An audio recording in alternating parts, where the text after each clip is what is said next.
আসসালামু আলাইকুম ওয়া রাহমাতুল্লাহি ওয়া বারাকাতুহু। বাংলাদেশ দেখা যায় 12 মাস ওয়াজ মাহফিল হয়, বড় বড় ওয়াজ মাহফিল হয়, বড় বড় কোরআন আর তাফসীর মাহফিলের আয়োজন করা হয়। মাশাআল্লাহ তাবারাকাল্লাহ, খুব ভালো লাগে। আল্লাহ তাআলা তিনাদের ওয়াজ মাহফিল এবং তাফসীরুল কোরআন মাহফিলরে কবুল করুক, মঞ্জুর করুক, আমিন ইয়া রাব্বাল আলামিন। আর আমরা ভারতের আসামও দেখা যায় কয়েকটা মাস রে বছরের একটা সিজনই ওয়াজ বানানি হয়েছে। দরকার ডিসেম্বর থেকে শুরু হয়, জানুয়ারি ফেব্রুয়ারি মার্চ পর্যন্ত চলে। মাশাআল্লাহ তাবারাকাল্লাহ। তবে সমাজের কিছু সংখ্যক মানুষে এই ওয়াজ নসিহত লইয়া কিছু মাত হয় যে অত ওয়াজ দিয়া ওই তো কিতা, অত ওয়াজ দিয়া ফায়দা কিতা। দিনর বুঝ না থাকলে এই সমস্ত মানুষে ইলা মাত হই। তো এইটাও একটা ভুল ধারণা, আর এই ভুল ধারণাটা ভাঙ্গিয়া দেওয়াটা আমরা লাগি জরুরি, আমরার হক। এর লাগি এই ভিডিওটা প্রস্তুত করা হয়। সমাজের 85-90% মানুষের হতো হইল প্রত্যেক বছর ওয়াজ নসিহত হইতো, এরারে অন্তরের অন্তঃস্থল থেকে ধন্যবাদ এবং মুবারকবাদ। আর 15% বা 10% মানুষ এখন ওয়াজ দিয়ে হইতো গীতা, ওয়াজ দিয়া লাভ গীতা, হুদাহুদি ইতা বেকার জিনিস ভাই, বেকার নাই। আসমানি বারিশ যে সময়, আসমানের বৃষ্টি যে সময় বন্ধ হয়ে যায়, তখন দেখা যায় জমিন থাকে কিন্তু জমিন ফাটি যায়।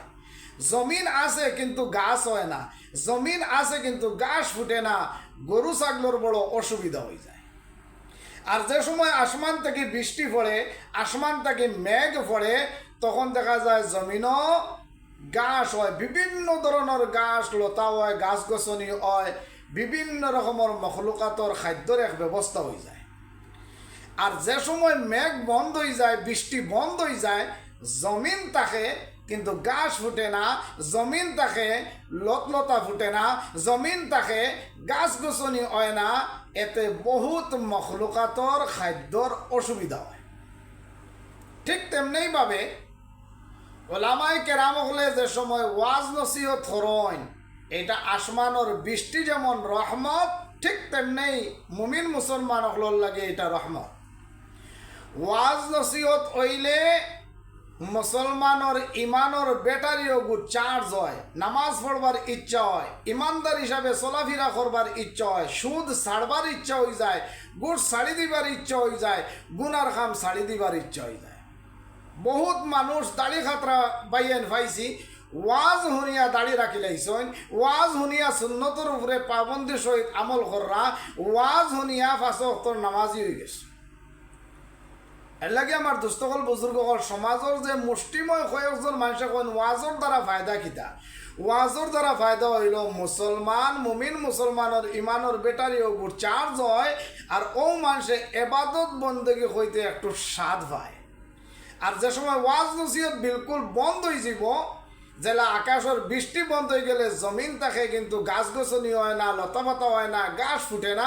ঠিক তেমনিভাবে ওয়াজ নসিহত আর মক্তব মুদরসা যদি বন্ধ হয়ে যায়, মুসলমান দুনিয়ায় থাকবা, মসজিদ দুনিয়ায় থাকবো কিন্তু মুসল্লি থাকতা নাই, মসজিদ মহল্লাত থাকবো কিন্তু আজান হইতো না।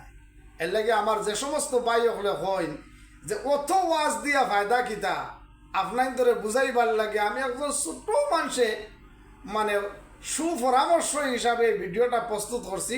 ভবিষ্যতে ইটা মাতিবা না, এটা ইমান বিরোধী মাত, ইসলাম বিরোধী মাত, কোরআন বিরোধী মাত। এরার মুখ কোনোদিন শুনবানি যে অত গান কিতা লাগি রিলিজ হয়, অত সিনেমা কিতা লাগি রিলিজ হয়, অত নাটক কিতা লাগি রিলিজ হয়, অত গান বাজনা কিতা লাগি রিলিজ হয়। এই সমস্ত মুসলমান হলে কোনো দিন ইতা আলোচনা সমালোচনা করেন না। এরার খাম হইল অত বড় আলিম ইমাম রাখিয়া লাভ কিতা, অত বড় মসজিদ বানাইয়া লাভ কিতা, অত মাদ্রাসা বানাইয়া লাভ কিতা, অত ওয়াজ নসিহত করিয়া লাভ কিতা। ভাই এটা ইমান বিরোধী মাত, আল্লাহ নারাজ হয়ে যাব। আর আল্লাহ নারাজ হইলে আল্লাহ যে কিলা বিচার করবো এখান তো বালা করে বুধভাইরা। আল্লাহ ধরে না ভাই, ধরলে কিন্তু ছাড়ে না। ইন্না বাতশা রাব্বিকা লাশাদীদ। আমার ও সমস্ত ভাই হলোর খেদমত অনুরোধ করবো, আপনারা ভবিষ্যতে এটা ইমান বিরোধী মাত মাতিবা না, পারলে সহায় সহযোগিতা করবা। আল্লাহ আমরা সারারে দিনের সহি সমঝ দান করুক, আমিন ইয়া রাব্বাল আলামিন।